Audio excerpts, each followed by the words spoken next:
TV में मुजाहिर valley आपको खुशामदीद कहता है। और आज तवक्को तो ये थी कि सुप्रीम कोर्ट का हालिया महीनों में, यानी ख़ास तौर पर 8 फरवरी के बाद बड़े बड़े मुकदमात में जो सबसे बड़ा मुकदमा यानी मखसूस नशिस्तों का है, उसका फ़ैसला आ जाएगा। लेकिन सुप्रीम कोर्ट की फुल कोर्ट बेंच ने इस फैसले को महफूज कर लिया है और ये कल सुबह 9:30 बजे सुनाया जाएगा।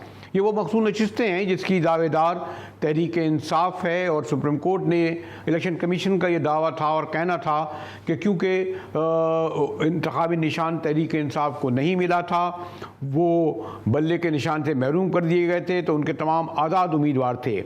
गो के आज़ाद उम्मीदवारों ने बाद में सुन्नी इत्तेहाद कौंसिल में शमूलियत इख्तियार कर ली, लेकिन क्योंकि सुन्नी इत्तेहाद कौंसिल की पार्लियामान में कोई नशिस्त नहीं थी, इस बुनियाद पर उन्हें वो नशिस्तें नहीं दी जाती जो तहरीक इंसाफ के गालिबन कोई 93 अरकान थे, उनकी बुनियाद पर उन्हें मिलनी थी।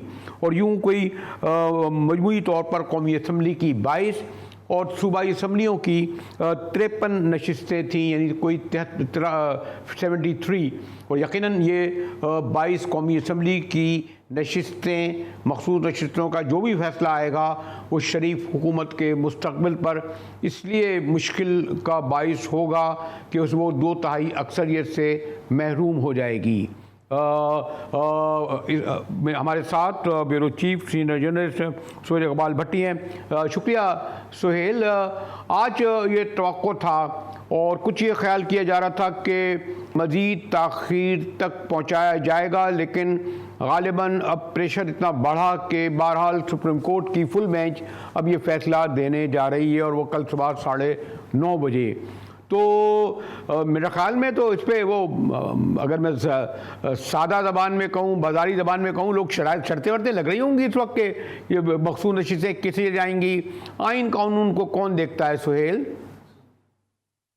जी बुरेली साहब, बहुत शुक्रिया। बिल्कुल आपने दुरुस्त पॉइंट आउट किया और गुज़श्ता रोज़ से ही मुल्क भर से हम बात करें सियासी जमातों के नहीं बल्कि अवाम की भी नजरें सुप्रीम कोर्ट ऑफ पाकिस्तान पर जमी हुई हैं। गुज़श्ता रोज़ फुल कोर्ट का इजलास हुआ, तवक्को की जा रही थी कि आज ये फैसला हर सूरत सुनाया जाएगा, लेकिन लगता यह है कि पाकिस्तान की तारीख में जुम्मतुल मुबारक का दिन एक दिन कानूनी, आइनी और सियासी लिहाज से एक शायद बड़ा दिन तस्वुर होगा, जब ये कल अहम तरीन नौयत का एक आइनी केस जिसके ऊपर कल फैसला आएगा और सभी नजरें उन पर जमी हुई हैं। और चूंकि ये ऐसी नौयत का ये केस है कि जिसके नतीजे में हुक्मरान इत्तेहाद हो या अपोजिशन हो, दोनों का जो एक फ्यूचर की अपनी पॉलिटिकल स्ट्रेटजी है, पॉलिटिकल स्टैंडिंग है, वो सारी इसी पे डिपेंड करती है।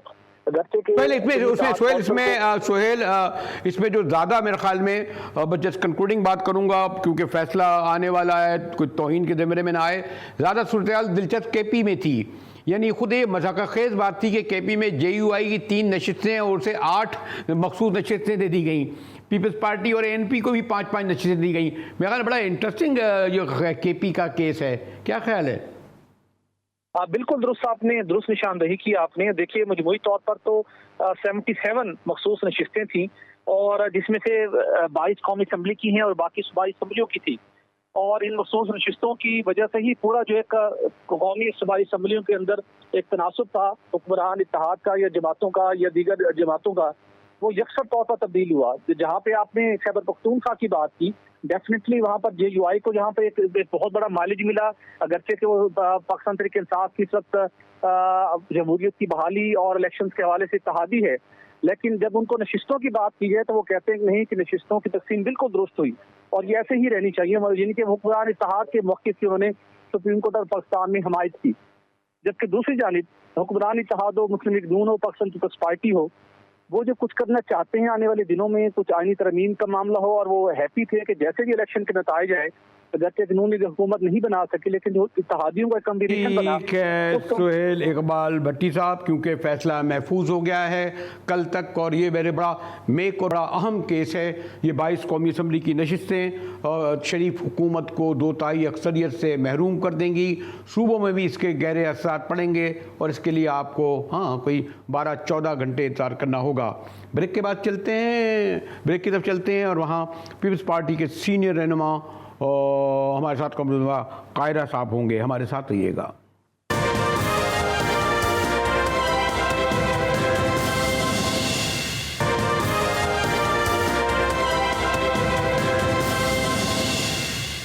टीवी मुजाहिद वली एक बार फिर आपको खुशामदीद कहता है। मेरे साथ मोहतरम कमरुज़्ज़मा कायरा साहब हैं, पीपल्स पार्टी के इंतहाई सीनियर सीजन रहनुमा, जिनकी हमेशा वफादारियाँ रहीं।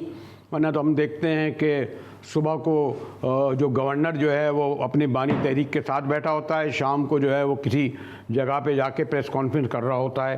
कायरा साहब उस पीढ़ी के नहीं हैं जैसे मैंने कहा, और इसीलिए जब कोई ऐसा सवाल जो सियासी नौइयत में ज़रा सा सफाकी दिखा रहा हो तो मुझे लिहाज पास हो जाता है, क्योंकि पुरानी रवायत का आदमी हूँ, फिर न्याज़मंदी भी रही है। तो सबसे पहले शुक्रिया कमरुज़्ज़मा कायरा साहब, आपने वक्त निकाला। अभी तो फौरी तौर पर तो सारी नज़रें चली गई हैं एक मखसूस नशिस्तों के केस पर, जिस पर गुफ्तगू करूँगा। लेकिन एक कहा यह जा रहा है कि पीपल्स पार्टी जो है वो शरीफ हुकूमत की इत्तेहादी हर चंद के है नहीं है। 2 सूबों में गवर्नर भी आपके हैं, सूबाई हुकूमतें भी हैं, लेकिन इस वक्त जो आवाम संगीन मसाइल से गुजर रहे हैं उन सिलसिले में आप लोगों का बड़ा अपोलोजेटिक रवैया है। माज़रत के साथ के हत्ता के शरीफ काबीना ने ISI को ये सौंप दिया कि वो आम शहरियों के टेलीफोन भी टेप करें। इस पर भी आप लोगों का रद्दअमल नज़र नहीं आता कायरा साहब। रेलवी साहब, मेरी जमात ने इस पे अपना मौक़िफ़ दिया है। जो पार्लिमानी जमात है, बिल्कुल इस वक्त क्योंकि पार्लिमान के अंदर तो जो हमारे पार्लियामेंट्री मेंबर्स हैं वही इस पे अपना मौक़िफ़ देते हैं। हम इंसानी आज़ादियों के कायल रहे हैं और ये बात बिल्कुल जोर दे के कहते हैं कि जब हमने मुल्क के हालात को दुरुस्त करने के लिए ख़ुसूसी कवानीन का सहारा लिया है, बरेलवी साहब जिन लोगों ने वो कानून बनाए हैं अल्टीमेट उन्हीं के खिलाफ इस्तेमाल हुए। ये कानून पहले खान साहब ने भी इजाजत दे रखी थी, उनके दौर में भी ये आया था, काबीना ने, उनकी काबीना में भी ये डिस्कशन अब भी है।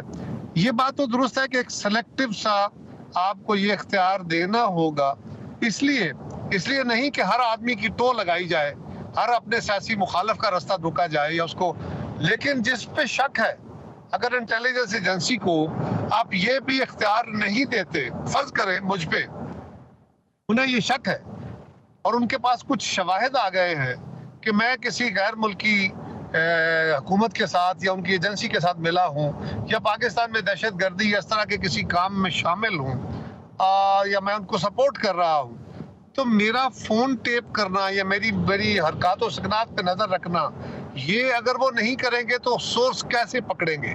सो ये तो सारी दुनिया में इवन मुहज़्ज़ब तरीन मुल्कों के अंदर भी है। मोहतरम कायरा साहब, लेकिन देखिए, मैं अगर दूसरी एजेंसियां हों जो स्टेट की होती हैं, मुझे उन पे एतराज़ नहीं होगा, काम करें, लेकिन आपको ISI का रिकॉर्ड आपके सामने है, बल्कि आप उसका सबसे ज़्यादा विक्टिम रहे हैं। एयर मार्शल अजहर खान का केस आपके सामने है, किस तरीके से इस एजेंसी के लोगों ने पैसे देकर लोगों की सियासी वफादारियाँ बदली हैं, किस तरह माजी में ये मैनिपुलेट करते रहे इस एजेंसी के लोग। हमीद गुल जो है वो बादशाह बल्कि क्या बन गए थे, वो एक साहब बिल्ला होते थे जो अपने को बड़े फ़ख्र से कहते थे। शहीद बेनज़ीर ने मेरे सामने कहा था कि मेजर आमिर और क्या बिल्ला, उसने मेरी हुकूमत गिराई है। इस एजेंसी के लोग तो इतने पावरफुल माजी में रहे हैं ना, वजह ये सॉरी टू से, मैं ये नहीं कहता कि आज रोल बदल गया है, तो इस एजेंसी के इस रोल की वजह से जब आप इन्हें ये इख्तियार देते हैं तो फिर मैं सवाल उठाऊंगा कि मैं नहीं समझता कि इन्हें नेशनल सिक्योरिटी के हवाले से ग्रेट अफसर 18 के अफसर को इख्तियार दूं कि मेरा और आपका फ़ोन टेप करे। बरेलवी साहब, ये बात आप जो फरमा रहे हैं दुरुस्त है। एक तो ये है कि आपने इन दिनों एक वीडियो चल रही है, पता नहीं उसमें कितनी सदाकत है, उसी ब्रिगेडियर बिल्ला की, जो काबिल इबरत है, जो निशान इबरत है। अल्लाह करे हमारे सब लोग उसको देखें और हम इबरत पकड़े। दूसरी गुजारिश ये है कि पाकिस्तान की जो एजेंसियां IB है वो ये काम करेगी, ISI ये काम करेगी। दोनों एजेंसीज ये सिर्फ मिलिट्री का काम तो नहीं करती ना जी। ISI तो प्राइम मिनिस्टर के नीचे है। हाँ, इदारों के रोल अगर ख़राब रहे तो आप भी इस बात के दाई और कोशार रहे कि इदारों को अपने आइनी रोल में रहना चाहिए। मैं भी रहा, आज भी इस बात पे स्ट्रगल है और हमें इस स्ट्रगल को जारी रखना है। लेकिन इसकी बुनियाद पे फ़र्ज करें, देखें ना, एक सवाल है, एक बंदा पकड़ा जाता है, एक बंदे के ऊपर शक होता है, उसके ऊपर एजेंसियां उसका रिकॉर्ड अपने तौर पे काले रिकॉर्ड करती हैं, पकड़ लेती हैं। जब वो अदालत में जाता है तो वो रिकॉर्ड पेश नहीं कर सकती, क्योंकि वो रिकॉर्ड कानूनी तौर पे ममनू है। और अगर वो कानूनी तौर पे एडमिसिबल एक शहादत के तौर पे पेश नहीं होगा, उसको सजा नहीं होगी। तालिबान की बहुत सारी मिसालें हमारे पास मौजूद हैं, दहशत गर्दों की बहुत सारी मिसालें हमारे पास मौजूद हैं। तो मिस यूज ऑफ लॉ, आप बिल्कुल दुरुस्त कह रहे हैं, बिल्कुल दुरुस्त कह रहे हैं कि हमारे यहाँ माजी में, मैंने खुद अर्ज किया ना कि माजी में हमने जो कानून बनाए, वो कानून उन्हीं के खिलाफ इस्तेमाल हुए जिन्होंने बनाए तो अच्छी नीयत से थे, लेकिन इस्तेमाल बुरी नीयत से हो गए। लेकिन आज अगर एक मसला है तो उस मसले के हल के लिए या तो मुझे मुतबादल फोरम देना है या मुझे उसके हल के ऊपर एग्री करना है। तो ये एक सूरत हाल है जिसपे यकीनन एक एडजस्टमेंट है, मैं इससे इनकारी नहीं हूँ। लेकिन नहीं, मुझे अफसोस ये है कि शरीफ खुद इस मरहलों से गुजरे हैं। अब यानी उनकी काबीना एक समरी बना के भेज देती है कि जनाब आप ये करें। चले मैं इससे आगे ज़रा बढ़ता हूँ। एक और जो अहम मेरे ख्याल कल फैसला आने वाला है वो मखसूस नशिस्तों का है। ठीक है, टेक्निकली तौर पर क्योंकि PTI के पास बल्ला नहीं था, आज़ाद उम्मीदवार थे, उस तरह मुस्तहक नहीं थे, लेकिन KP में तो ज़रा और सूबों में ये नशिस्तें तकसीम में थोड़ी मज़क्क़त तरीके से हुई ना। आप भी जानते हैं कि जो मुतनाज़िर नुमाइंदगी होती है KP में JUI की 3 नशिस्तें और आपने 8 मखसूस नशिस्तें दे दी। यानी कुछ अखलाकियात भी होती है, कुछ मॉरल पॉलिटिक्स में कुछ होती है, कुछ उसूल होते हैं। आप कहते हैं नहीं ये कानून है, तो कानून का इतना सफाक होता है कि उसमें कोई तब्दीली, यानी सॉरी टू से उसकी तशरीह तो कल हो जाएगी। बरेलवी साहब, पहली बात तो यह है कि कानून इतना ही सफाक होता है और कानून की आंखों पे पट्टी इसीलिए बांधी जाती है कि उसने रहम नहीं करना, उसने कानून के मुताबिक फैसला करना है। लेकिन हैविंग सेड दिस, ये जो एक बहस मुल्क के अंदर छिड़ी हुई है, अदालत में भी थी। मैं तो वकील नहीं हूँ, मैं अगर होता तो मैं भी जज साहबान की खिदमत में गुजारिश करता कि हजूर वाला ये जो तनासब की बात की जा रही है, जिस तरह आपने फरमाया KP का, ये अदालत में भी बड़ी बहस रही कि KP में किसी जमात की 3 सीटें हैं, उसको 8 आपने या 5 उसको नशिस्तें दे दी हैं। ये पहले देखना जी तो आइन कि 4 सीटों पे या 5 सीटों पे 1 सीट आएगी। अब आपने देखना है कि इस तनासब को आपने खुद तैयार करना है, इसका एक फार्मूला बनाना है। वो फार्मूला क्या है? ये सीटें क्या मेंबरान के दरमियान तकसीम होनी है 4-5 मेंबरों पे, या ये सीटें बाकायदा एक फार्मूले के तहत जाएंगी? फार्मूला क्या है? जो जमातें इंतखाब में हिस्सा लेती हैं और उनकी पार्लिमानी पार्टी बनती है, आइन कहता है कि आज़ाद मेंबरान ने उस पार्लिमानी पार्टी को ज्वाइन करना है। अगर कोई मेंबर किसी पार्लिमानी पार्टी को ज्वाइन नहीं करते, वो 1 हो या 101 हो, जो स्पेशल सीटों का तयन है उसके लिए जो तनासब तय होगा उससे वो आउट हो जाएंगे, उनको नहीं कायरा साहब, ये टेक्निकल बात है। कायरा साहब, पार्लिमानी जमातें, कायरा साहब, टेक्निकल बुनियाद पर, टेक्निकी बुनियाद पर, आप कानून की बुनियाद पर नहीं, मैं तो उसूल और अखलाकियात की बुनियाद पर कह रहा हूँ। और वो इसलिए कि आइन मैं असूल अखलाकियात पे आने लगा हूँ ना। असूल अखलाकियात भी तो कुछ चीज है ना, उसको तो तयन तो करना है उसका। आपने क्या ये नशिस्तें जमातों को देनी है जो इलेक्शन लड़के पार्लिमानी जमातें बनी, या मेंबरान में तकसीम करनी है? और अगर आपने जमातों को देनी है जो आइन कहता है, तो फिर आपने देखना जमातें पार्लिमानी पार्टी के तौर पे आई, उनके जो मेंबरान है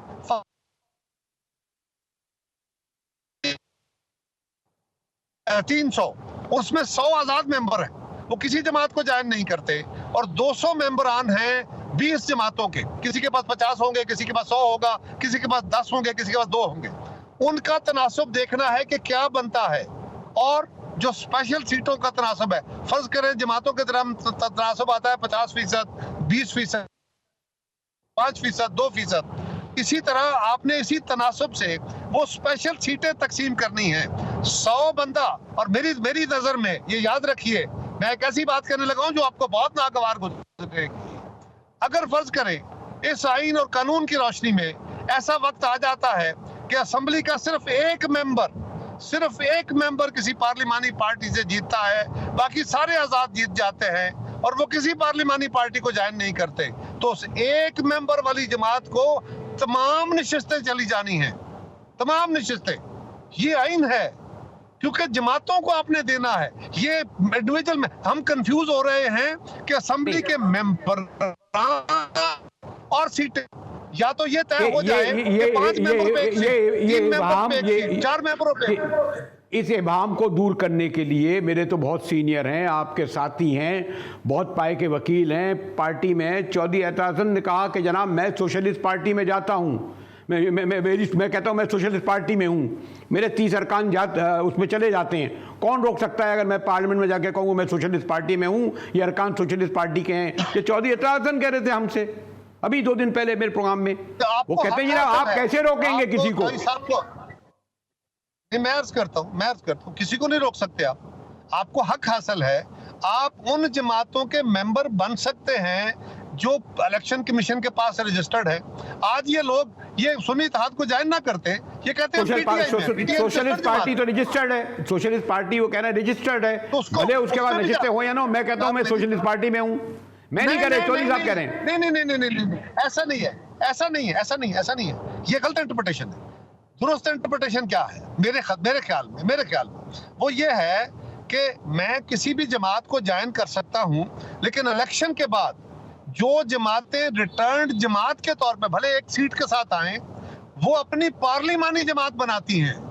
इस इलेक्शन जो होता है, आजाद मेंबरान ने पार्लिमानी पार्टी ज्वाइन करनी है। इन सीटों के तयन के लिए पार्लिमानी जमात, यानी एक जमात रजिस्टर्ड है, असेंबली में नहीं है, आप उसको ज्वाइन कर सकते हैं। आज ये मेंबरान सुन्नी इत्तेहाद के मेंबर हैं, बिल्कुल। आज के बाद जो तयन होगा उसके लिए इनका तयन और तरह है। लेकिन जिस दिन आपका इस्तेकाक बना, बलूचिस्तान में बापों के बाप ने पार्टी बना दी, वो तो रजिस्टर्ड नहीं थी, उनको तो 3 नशिस्तें दे दी गई थी मखसूस बलूचिस्तान में। ये सर अगर मुझे नहीं पता, अगर ऐसे ही दी थी तो गलत दी थी, लेकिन सवाल यह है कि आइन क्या कहता है।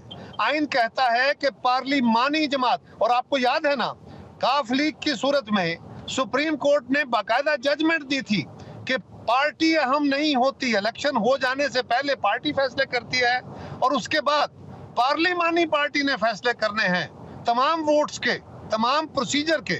तो ये तो एक तयशुदा पहले कानून मौजूद है। इस तरह ये कहना कि ये इखलाकी तकाजे, और ये लगता यूं है कि जिस तरह इखलाक की धज्जियां बखेर दी हमने, हालांकि ये ऐन कानून है। जनाब कोई बंदर बाट तो नहीं हो सकती ना इस तरीके से कि कोई 24 नशिस्तें किसी की यहाँ 5 पीस पार्टी को दे दे, 5 नून लीग को दे दे, 13 उनको दे दिए। ये किस तरह का कौन सा ये जमहूरियत है? आप इस जमहूरियत के लिए लड़ रहे हैं आपका? फिर कायरा साहब आप इस जमहूरियत के लिए लड़ रहे हैं ना? नहीं, ये गलत बात है, ये नाजायज बात है, ये नाजायज बात है। मैं बिल्कुल जमहूरियत के लिए लड़ रहा हूँ, लेकिन जो आइन के अंदर लिखा हुआ है उसके लिए लड़ रहा हूँ। आइन के अंदर क्या लिखा है आप मुझे बता दीजिए, बता दीजिए कि इन स्पेशल सीटों का फार्मूला क्या बनना चाहिए, कितने मेंबरों पे सीट देनी है, बताइए। है कोई फार्मूला आपके पास? चले बताइए ना, कोई फार्मूला है? अब आपसे तो इसके बाद मैं बहस इसलिए नहीं करूंगा कि फैसला कल आना है, और फिर मैंने इब्तदा में ही कह दिया था कायरा साहब से मैं उस तरह बहस कर भी नहीं सकता, क्योंकि हमारे आपके एक अलग ताल्लुक भी है। एक हद पे आके मैं विड्रॉ कर लेता हूं अपने को, जैसे कि मैं इस वक्त कर रहा हूं, और ब्रेक की तरफ आता हूं। शुक्रिया कायरा साहब, हमेशा आप मेहरबानी बेलाग बहस करनी है, अदब अदाब के दायरे में रहते हुए सारी बहस करनी है। शुक्रिया कायरा साहब। मोहतरम कमर साहब, कायरा साहब मैंने उनका मौक़िफ़ है, उनकी पार्टी का गुफ्तगू तो मैं उनसे इस हवाले से भी करना चाह रहा था कि जो आवाम के मसाइल हैं, ख़ास तौर पर सिक्योरिटी के हवाले से मसाइल हैं, बिजली के हवाले से मसाइल हैं, और पीपल्स पार्टी इत्तेहादी पार्टी है, वो इस सिलसिले में अपने क्या किरदार अदा कर रही है।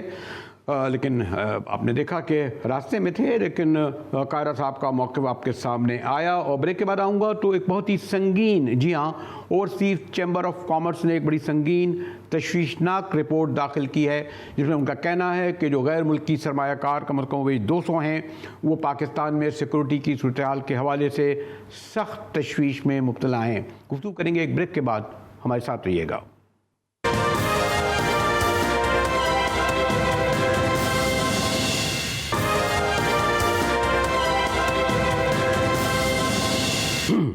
GTV में मुजाहिद बदरी एक बार फिर आपको खुशामदीद कहता है।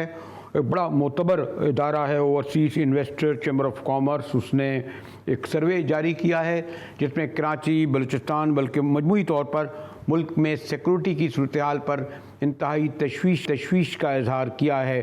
उनका कहना है कि कमोबेश 200 गैर मुल्की सरमायाकार जो हैं वो अपने कारोबार के हवाले से, अपने तहफ़्फ़ुज़ के हवाले से इंतहाई तशवीश का इजहार कर रहे हैं। मेरे साथ मोहम्मद अलीम साहब हैं, secretary general overseas investor chamber of commerce.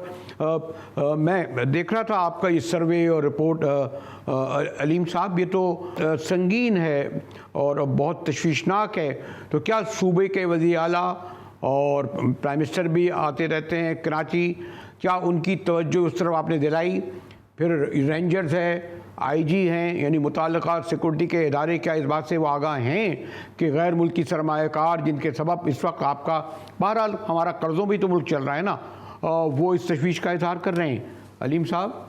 ठीक है जी, उसमें शुक्रिया आपने मुझे मौका दिया कि मैं आपको तफसील बता सकूं। ये जो सर्वे हमने कल रिलीज किया उससे हमने 2-3 दिन पहले जो है वो जो चीफ सेक्रेटरी हैं, चीफ मिनिस्टर को तो नहीं लिखा लेकिन चीफ सेक्रेटरी जो दोनों प्रोविंस के हैं, सिंध के, पंजाब के, बलूचिस्तान के और KP के सबको लिखा है।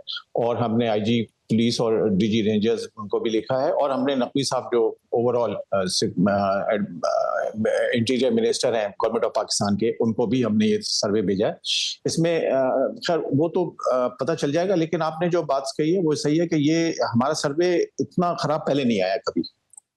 और लेकिन इसमें हमें कोई सरप्राइज नहीं है, इसलिए कि जो आप भी अखबार पढ़ते हैं, हम भी पढ़ते हैं कि कराची की और ख़ासतौर से हालात जो हैं स्ट्रीट क्राइम्स वगैरह जो है वो बहुत ही बड़े हैं। और जिस तरीके से मर्डर्स हो रहे हैं, ये हो रहा है, वो सारे अखबारों में आता है, कोई छुपता नहीं है। तो वो इवेंचुअली ये सर्वे का मैं थोड़ा सा तफसील ये बता दूं कि ये जो हम हर साल करते हैं जून में, मई और जून के दरमियान में, और ताकि वो एक ही कंसिस्टेंसी रहे। और हम ये पूछते हैं लोगों से, हमारे कोई 37-38 क्वेश्चंस होते हैं और ये शेयर किया जाता है ना सिर्फ मेंबर से और एजेंसी से। मकसद इसका पॉजिटिव होता है कि अगर कोई कमी बेशी है तो उसको इम्प्रूव किया जाए। और साथ साथ चूंकि फॉरेन इन्वेस्टर्स जो हैं वो सिर्फ पैसे ही नहीं लगाते हैं, वो अपने इन्वेस्टमेंट के लिए आना जाना भी चाहते हैं, देखना भी चाहते हैं। तो इसलिए जरूरी है कि वो उनको पिक्चर में रखा जाए कि सिक्योरिटी इन्वायरमेंट क्या है, वो आ सकते हैं, नहीं आ सकते हैं, उनका जो सरमाया लगा हुआ है उसकी क्या हिफाजत हो रही है। तो उसमें इस दफा जो रिजल्ट आया है वो कराची का, जैसा आपने देखा होगा, हमने आपसे शेयर भी किया है कि कोई हमारे कोई 125 लोगों ने इसमें पार्टिसिपेट किया था। इसमें से 80 ने जो कहा है वो कि हालात डिटीरिएट हुए हैं। हम सिंपल सवाल पूछते हैं कि अलीम भाई आपका जो सर्वे है उसमें बलूचिस्तान में तो सूरत हाल समझ में आती है, क्योंकि इस वक्त वो बदकिस्मती से एक रीजनल कॉन्फ्लिक्ट का शिकार हो गया है। पोरस हाथी है, ईरान अफगानिस्तान के रास्ते भी है, इंडिया भी इंटरफेरेंस कर रहा है। कुछ लोग कहते हैं कि जी अमेरिकन भी इसमें हैं, वहाँ तो आता है। लेकिन कराची के हवाले से तो हम ये नहीं कह सकते ना कि इसमें बहुत ज़्यादा गैर मुल्की हाथ है। जो स्ट्रीट क्राइम है, इवन जो है पुलिस महफूज नहीं है, इसमें तो ज़्यादातर लगता है कि मुकामी लोग हैं, बल्कि बदकिस्मती ये है कि पुलिस वाले हैं। अगवा बारात ताइवान में बाकायदा एक SP पकड़ा गया और वो तमाम बरी हो गए। हैदराबाद में ऐसा केस, यानी इसमें तो पुलिस वालों अफसरान पकड़े जा रहे हैं अलीम साहब, जो सिक्योरिटी के जिम्मेदार हैं। तो हम समझते हैं 69 से 80% इसलिए हुआ है कि सिक्योरिटी में सॉरी टू से इदारे को भी बदनाम कर दिया गया है। अच्छे लोग भी होंगे, लेकिन यहाँ के मुकामी सिक्योरिटी के अफराद, एजेंसियाँ बता रहे हैं कि वो भत्ते ले रहे हैं, वो अगवा कर रहे हैं, वो इसके जिम्मेदार हैं। तो इसीलिए हमने ये जो सर्वे किया है, हमने क्योंकि हम कोई पॉलिटिकल से एफिलिएशन हमारी नहीं है, हम बिजनेस के लोग हैं। हमारा मकसद ये है कि पाकिस्तान में इन्वेस्टमेंट आए। तो हमने ये वेकअप कॉल दी है कि देखें इस तरीके के अगर रिजल्ट्स आएंगे तो जो हैं वो भी भागना, मतलब इन्वेस्टमेंट नहीं लेके जाएंगे तो कम से कम फॉरेन जो उनके विजिटर्स हैं उनका आने की कमी होगी, वो रुकेगा। और अगर वो इन्वेस्टर खुद नहीं आएगा तो फिर वो नया इन्वेस्टमेंट कैसे करेगा अपने बिजनेस में। तो एक तो ये है। दूसरा, आपने ज्यादातर सिंध और कराची में, अच्छा कराची की इसलिए अहमियत है कि हमारे 100 में से 75 60% जो लोग हैं वो कराची बेस्ड हैं, यानी बड़ी जो कंपनियां हैं हमारी, यूनिलीवर है, प्रॉक्टर एंड गैम्बल है, सारे बैंक्स हैं, स्टैंडर्ड चार्टर्ड बैंक है, मीज़ान है, ये सारे। तो ज्यादातर हमारा जो इन्वेस्टमेंट है वो कराची में से ऑपरेट होता है। बाकी 25% जो है वो पंजाब से भी होता है। पंजाब की हमने सूरत हाल भी बताई है, पंजाब में थोड़ी सी बेहतरी आई है, लेकिन ये नहीं है कि बहुत ही अच्छा हो गया है। वहां पे भी ये है कि जो लोग पहले कहते थे कि सिचुएशन डिटीरिएट हुई है, वो उसमें कमी आई है, और उसकी समझ में आती है वजह, क्योंकि लास्ट ईयर जिस वक्त हमने मई में किया था उस वक्त पॉलिटिकल जो है अपील था, काफी डेमोन्स्ट्रेशन हो रही थी, तो उसकी वजह से रोड वगैरह ब्लॉक थे, तो वो अब कम हुआ है। लेकिन ऐसी वहां पे भी कोई खुशी मनाने की जरूरत नहीं है कि बहुत ही लोगों ने ये कहा है कि हाँ डिटीरिएशन इतना नहीं है जितना पिछले दफा था। और बलूचिस्तान का मैंने आपको बता दिया है। इसके साथ जी मैं कह रहा था, बताइए।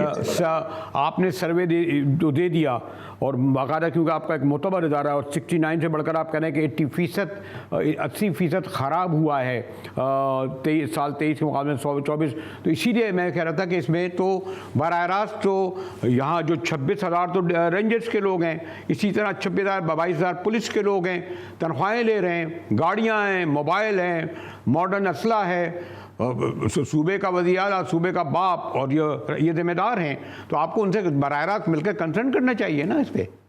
जी करेंगे इंशाल्लाह। मुझे उम्मीद है कि वो हमने सर्वे दिया है, तभी हमको टाइम दे रहे हैं कि वो उसको पढ़ लें, देख लें, उसके बाद फिर क्योंकि ये इमोशनल इशू नहीं है, ये आई थिंक ये बिजनेस इशू है, इसको रैशनली देखना पड़ेगा। तो इसलिए हमें बिल्कुल उम्मीद है कि हम जब आईजी, हमारे वैसे रखते रहते हैं, आईजी पुलिस से रहते हैं, वो देखते रहते हैं, लेकिन in terms of specific numbers अभी आया है, तो ये हमें पूरी उम्मीद है कि इंशाल्लाह हमारी बातचीत होगी। चीफ मिनिस्टर का हम नहीं कह सकते, उनसे हमारी मुलाकात नहीं हुई है, ना अभी तक उन्होंने हमारा इंटरेस्ट लिया, लेकिन पुलिस और अथॉरिटीज जो हैं वो बिल्कुल हमारे साथ एंगेज रहती हैं। नहीं देखिए अलीम साहब, जो आप फिगर दे रहे हैं, मेरा ये ख्याल है कि हमारा जो CPL है और ख़ुद आईजी साहब के बेस पे रखी हुई है कि 266 मोटरसाइकिलें छीनी गई हैं, उनकी बेस पर रखा हुआ है कि 28 गाड़ी छीनी गई हैं, उसकी बेस पर रखा हुआ है कि कितने 83 जो साले रवा में लोग शहरी जो हैं वो मामूली मोबाइल और एक पर्स पर कत्ल हुए हैं। रिपोर्ट उनको सब पता है। अगर आपने तो चले वो गैर मुल्की सरमायाकारों के हवाले से दिया है, और हम इसमें एक्सपेरिमेंट तो नहीं करेंगे। गैर मुल्की सरमायाकार गैर महफूज कर रहे हैं, तो हमारे मुल्क के लोग, ये शहरी भी तो इंसान है ना, ये कोई जानवर तो नहीं है कि इनके साथ जो चाहे सलूक करें। जी। और टैक्स भी देते हैं, सबसे ज्यादा टैक्स देते हैं, 67% टैक्स देते हैं हम कराची के लोग, उनके साथ ये हो रहा है। जी। और ये हमारा, अच्छा आपने टैक्स की बात की है, तो ये हमारी जो 210 मेंबर कंपनीज हैं जिनको हम रिप्रेजेंट करते हैं, वो 30 ममालिक से आए हैं, और हम पाकिस्तान का सबसे ज्यादा टैक्स जो है वो 33% टैक्स जो है ये 210 कंपनियां देती हैं। तो पाकिस्तान के अगर आप टॉप 10 टैक्स पेयर्स की लिस्ट लें या टॉप 20, तो 80% जो है वो हमारे मेंबर्स हैं। तो इसमें कोई बड़ी फखर की बात नहीं है, इसलिए कि हम यहीं ऑपरेट करते हैं, यही सब बनाते हैं और हम टैक्स देते हैं, हम जो देना चाहिए, लेकिन और लोग शायद नहीं दे रहे इतना। लेकिन अब मैं जिस तरफ आना चाह रहा था, आपको वो बताना चाह रहा था कि आपको शायद याद हो कि 19 अप्रैल को कराची में 2 जापानीज के ऊपर अटैक हुआ था। वो जा रहे थे कराची में और अटैक हुआ था। अब वो देखिए, अल्लाह मियां ने बचाया, वो बच गए, जिंदा बच गए, लेकिन वो खबर जो है उसने काफी डैमेज किया है, क्योंकि वो सारी इंटरनेशनल खबर गई है कि भाई कराची में ऐसा ऐसा हुआ है। तो ये शो करता है कि हमारी लोगों की, हो सकता है जिनके लिए जापानीज आए थे उन्होंने शायद नहीं बताया, लेकिन ये इस टाइप की खबरों को बड़ा मैनेज करना चाहिए, क्योंकि ये अगर फौरन आ रहा है, फौरन कोई भी टूरिस्ट आता है, वो आता है, तो आपको सिक्योरिटी का निजाम, जैसा आपने कहा कि मैन पावर ठीक ठाक है, लेकिन अगर हम अपना काम जो अथॉरिटीज हैं वो अकॉर्डिंग टू द रूल्स करें, तो ये सब चीजें मैनेज होनी चाहिए। अब हुआ ये है कि उसके बाद से, जब से ये इंसिडेंट हुआ है, अब वो नई इंस्ट्रक्शंस इशू हो गई हैं कि भाई आप जाने से पहले इसको बताएं, इसको ये करें, वो करें, और जिम्मेदारी आपकी है सारी। तो जिम्मेदारी अगर सारी इन्वेस्टर्स की है, तो फिर अथॉरिटीज की जिम्मेदारी क्या है? तो ये भी आपने बड़ी बुनियादी बात की, आपने बुनियादी बात की है। मैंने तो अक्सर कहा भी है कि रेंजर्स का काम तो नहीं है कि मोटरसाइकिल वालों को चेक करे, ये तो पुलिस का काम होता है।